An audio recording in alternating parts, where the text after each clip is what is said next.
পুত্র শিরে নাতে তুলকশ্বরী বৈষ্ণবেরা বলে কি হইল বৈরাগী। হঠাৎ বৈষ্ণবরা বলছে কি ব্যাপার, হ্যাঁ যশোবন্ত ঠাকুর কেন তার ছেলে মাথায় করে দিয়ে নাচছে? এক সাধু বলে শোন বৈষ্ণবের গান, কি কহিব বৈরাগীর মরিল নন্দন। সবে বলে ভালো মরিল কত,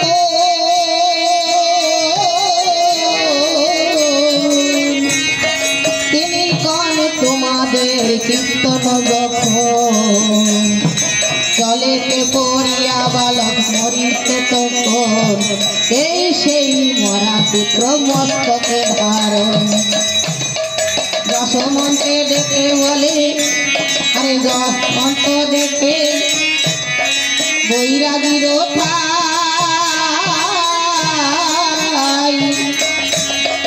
মৃত পুত্র কি কারণে রাখিলে মাথায়। আরে বৈষ্ণবের কথা শুনে যশোমন্ত বলে মরেছে বালক মম সাধু সেবা কালে। সাধু সেবা কাল আর সাধু হরি নাম শিশু, হরি নাম সংকীর্তন শুনে শিশু মরে। পুত্র নয় সাধু বলে রাখিয়াছি শিরে। হরিনাম সংকীর্তন শুনে যে শিশু মারা যায় সে আমার পুত্র নয়, সে বৈষ্ণব। মানুষ হইয়া যদি বাঁচে 5 দিন, বৃথা সহস্রে কল্প হরি ভক্তি। মরেছে বালকে তাতে নাহি তো বিশ্বাস, মম ভয় বৈষ্ণবের সেবা হয় বা। ছেলে মরেছে তাতে আমার দুঃখ নাই, তোমার একটাই ভয় ছিল বৈষ্ণবের সেবা যেন বাদ না হয়। সে কারণে না জানাই বৈষ্ণব সমাজে, মৃত পুত্র গৃহ মাঝে রাখিলে গোপন। সকল বৈষ্ণব সেবা হইল সৎসঙ্গ,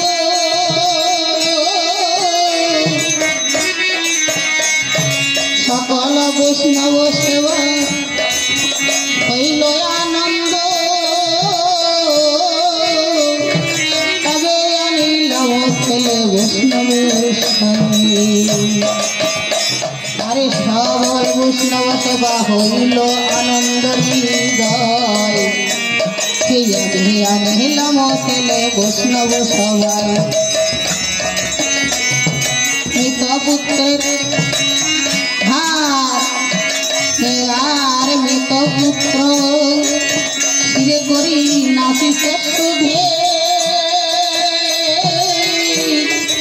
অন্নপূর্ণা দেবী গায়ে কাঁদিয়া অস্থির, যে করে আমার আস্থার করি সর্বনাশ, যে না করে আমার পাশ তারে করি রাসুরাস। ভগবান দেখলেন যে যশোমন্তের কোন দিকে দেখি, তাই আমাদের এই গৃহ মাঝে দুঃখ কষ্ট অনেক কিছু দেয়। কেন দেয়? আমাদের লক্ষ্য কোন দিকে, আমাদের মন পরীক্ষা করার জন্য। যে কষ্ট দুঃখ সহ্য করে উত্তীর্ণ হতে পারে তাকে কিন্তু সিঁড়ি বাই সিঁড়ি উঠিয়ে দেয়। আর যে দুঃখ কষ্ট না সহ্য করে আমরা, সে কিন্তু নিচে পড়ে যায়।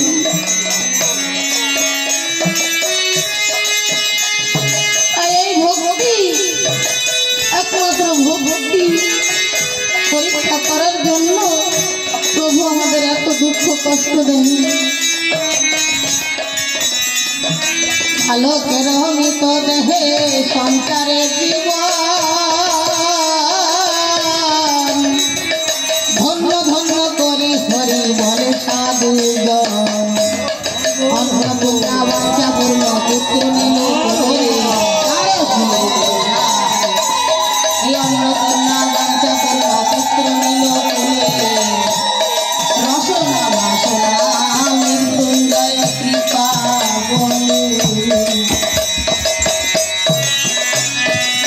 অন্নপূর্ণা